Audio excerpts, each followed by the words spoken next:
6 দিন আগে প্রবাসী সাংবাদিক ইলিয়াসের সাথে সরাসরি লাইভে আসেন মেজর ডালিম। এখন প্রশ্ন হলো, উনি কি আসলেই মেজর ডালিম নাকি ভুয়া মেজর ডালিম? প্রবাসী সাংবাদিক ইলিয়াসের সাথে সরাসরি লাইভে আসা লোকটা আসল মেজর ডালিম নাকি ভুয়া মেজর ডালিম? আমার কাছে তার প্রমাণ আছে। আমার কাছে অসাধারণ 3টা তথ্য রয়েছে। সেই 3টা তথ্যের মাধ্যমেই প্রমাণ হবে উনি আসল মেজর ডালিম নাকি ভুয়া মেজর ডালিম।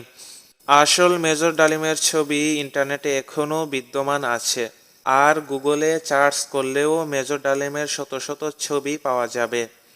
এবার মেজর ডালিমের ছবি প্রমাণ করবে উনি আসল নাকি ভুয়া। মেজর ডালিমের ছবির মধ্যে আমরা 2টি তথ্য খুঁজে পেয়েছি। প্রথম তথ্যটি হলো, মেজর ডালিমের সাদা কালো ছবির মধ্যে আমরা দেখতে পাচ্ছি ওনার চোখ সাধারণ মানুষের চোখের মতো নয়। সাধারণ মানুষের চোখের কালো মণি দুটোর মধ্যখানে যে ফাঁকা অংশটুকু থাকে, তার চেয়ে মেজর ডালিমের চোখের মণি দুটোর মধ্যখানে ফাঁকা অংশ একটু বেশি। প্রবাসী সাংবাদিক ইলিয়াসের সাথে সরাসরি লাইভে যেই লোকটি মেজর ডালিমের পরিচয়ে এসেছিলেন, উনার চোখের সঙ্গে মেজর ডালিমের চোখের সম্পূর্ণ মিল রয়েছে। উনার চোখ আর মেজর ডালিমের চোখ একই রকম দেখতে।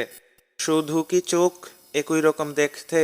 না, চোখের ব্রু, সেটারও মিল পেয়েছি আমরা। মেজর ডালিমের চোখের পাতা থেকে ব্রু পর্যন্ত যতটুকু ফাঁকা অংশ আছে, লাইভে আসা লোকটি চোখের পাতা থেকে ব্রু পর্যন্ত সেই ফাঁকা অংশের সাথে সম্পূর্ণ মিল রয়েছে। এবার দ্বিতীয় তথ্যটি হলো খুব সাধারণ। মেজর ডালিমের ছবিতে ওনার যেই চেহারা, সেই চেহারা গোলাকৃতির, আর লাইভে আসা লোকটির চেহারাও গোলাকৃতির। মেজর ডালিমের ছবিতে ওনার নাক এবং কানের যে আকৃতি, সেই আকৃতির সঙ্গে লাইভে আসা লোকটির নাক এবং কানের সম্পূর্ণ মিল রয়েছে। তাছাড়া মেজর ডালিমের ছবিতে আমরা দেখতে পাচ্ছি ওনার গলার হাইট সাধারণ মানুষের গলার মতো লম্বা নয়। ওনার গলার হাইট একটুকু খাটো। লাইভে আসা লোকটির গলার হাইটও খাটো। সুতরাং মেজর ডালিমের গলার হাইটের সঙ্গে লাইভে আসা লোকটার গলার হাইটের মিল রয়েছে। এবার তৃতীয় তথ্যটি হলো, উনি যদি আসল মেজর ডালিম না হতেন, তাহলে প্রবাসী সাংবাদিক ইলিয়াসের সাথে সরাসরি লাইভে এসে 2 ঘন্টা ঐতিহাসিক তথ্য দেওয়া সম্ভব ছিল না। সুতরাং উনি আসল মেজর ডালিম। আসলে যারা ভারতের দালাল, এরাই বলছে উনি মেজর ডালিম না। অনেক আগে থেকেই ভারতের দালালরা আমাদের সঠিক ইতিহাস জানতে বাধা দিচ্ছে।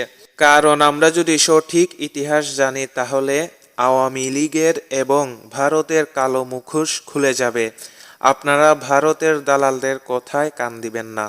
বাংলার বীর মেজর ডালিম প্রবাসী সাংবাদিক ইলিয়াসের সাথে সরাসরি লাইভে প্রকাশ হলেন। তিনি আমাদের গুরুত্বপূর্ণ ঐতিহাসিক তথ্য দিয়েছেন। মেজর ডালিম আমাদের যেই ঐতিহাসিক তথ্যগুলো দিয়েছেন, সেই ঐতিহাসিক তথ্যগুলো আমাদের জেনে রাখতে হবে। ভালো থাকবেন, নিজের খেয়াল রাখবেন। আল্লাহ হাফেজ।